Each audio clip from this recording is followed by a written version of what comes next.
అందరికీ నమస్కారం అండి. మనం ఈరోజు ఈ వీడియోలో పీఎం విశ్వకర్మ యోజన పథకానికి సంబంధించి కేంద్ర ప్రభుత్వం అయితే ఈ యొక్క పథకానికి అప్లికేషన్ ఎవరైతే పెట్టారో వాళ్ళకి సంబంధించి వెరిఫికేషన్ కోసమైతే వారికి అందరికీ మొబైల్ ఫోన్స్‌కి అయితే మెసేజెస్ అయితే వస్తూ ఉన్నాయి. ఇంకా ఎవరైనా సరే మెసేజ్ రాకుండా గాని ఉన్నట్లయితే మీకు మెసేజ్ వచ్చినా గానీ, రాకపోయినా గానీ మీరు ఏదైతే అప్లికేషన్ పెట్టారో ఆ అప్లికేషన్‌తో పాటు కొన్ని డాక్యుమెంట్స్‌నేసి తీసుకొని మీ దగ్గరలోని గ్రామ సచివాలయానికైతే వెళ్లి మీరు వెరిఫికేషన్ చేయించుకోవాల్సొస్తుంది. మీతో పాటు మీరు 4 ప్రూఫ్‌లనైతే తీసుకెళ్ళాలండి. అవి వచ్చేసి మొదటిగా మీ యొక్క ఆధార్ కార్డు, రెండవదిగా మీ మొబైల్ నంబర్ అండి. ఆధార్ కార్డుకి ఏదైతే మొబైల్ నంబర్ లింక్ అయ్యి ఉందో ఆ యొక్క మొబైల్‌ను కూడా తీసుకెళ్ళాలి. దానితో పాటుగా మీ యొక్క రేషన్ కార్డు, అదేవిధంగా మీ యొక్క బ్యాంక్ పాస్‌బుక్కు. ఈ బ్యాంక్ పాస్‌బుక్ కూడా ఈ ఈ యొక్క ఆధార్ కార్డుకి ఏదైతే లింక్ అయ్యి ఉందో అదే తీసుకెళ్ళాలి. నాలుగవదిగా మీ యొక్క పాన్ కార్డును తీసుకెళ్ళాలి. ఈ 4 మీ ప్రూఫ్‌లతో పాటు మీరేదైతే అప్లికేషన్ పెట్టారో ఆ అప్లికేషన్ పేపర్‌ని తీసుకొని మీ గ్రామ సచివాలయానికైతే ఎళ్లి మీరు అప్లికేషన్ అనేది వెరిఫికేషన్ చేయించుకోండి. దీనికి సంబంధించి అందరికీ మెసేజెస్ అయితే వస్తున్నాయి. మీకు మెసేజ్ వచ్చినా గానీ, రాకపోయినా గానీ మీరైతే వెళ్లి చేయించుకోండి. ఒకవేళ కొంతమంది దగ్గర ఏంటి అంటే ఈ యొక్క అప్లికేషన్ ఐడీ అనేది ఉండదు.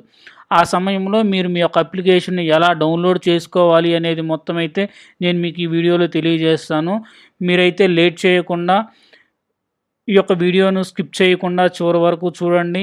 అదేవిధంగా మా ఛానల్‌ని సబ్స్క్రైబ్ చేయండి, కామెంట్ చేయండి, షేర్ చేయండి. మనం లేట్ చేయకుండా వివరాల్లోకి వెళ్ళిపోదాం. అయితే మనం ముందుగా గూగుల్ పేజ్‌లో ఇలా పీఎం విశ్వకర్మ యోజన అని చెప్పి అయితే టైప్ చేసుకోవాల్సి వస్తుంది. ఇలా వచ్చిన తర్వాత మనకి ఫస్ట్ లింక్ ఓపెన్ అవుతుంది కదా! ఈ యొక్క ఫస్ట్ లింక్‌ని అయితే సెలెక్ట్ చేసుకోవాలి. సెలెక్ట్ చేసుకోవడం ద్వారా ఇలా మనకి పీఎం విశ్వకర్మ యోజన అనేటటువంటి వెబ్సైట్ అయితే ఓపెన్ అవుతుంది. ఇక్కడ మనం గాని చూస్తున్నట్లయితే ఇక్కడ మనకు లాగిన్ అనే ఆప్షన్ ఉంది కదా! ఇది చేసుకోవడం ద్వారా ఇక్కడ మనకి అప్లికెంట్ బెనిఫిషియరీ లాగిన్ అని ఉంది కదా! ఈ యొక్క ఆప్షన్‌ని మనం గనుక సెలెక్ట్ చేసుకున్నట్లయితే ఇక్కడ మన యొక్క మొబైల్ నంబర్ అయితే ఇవ్వాలి.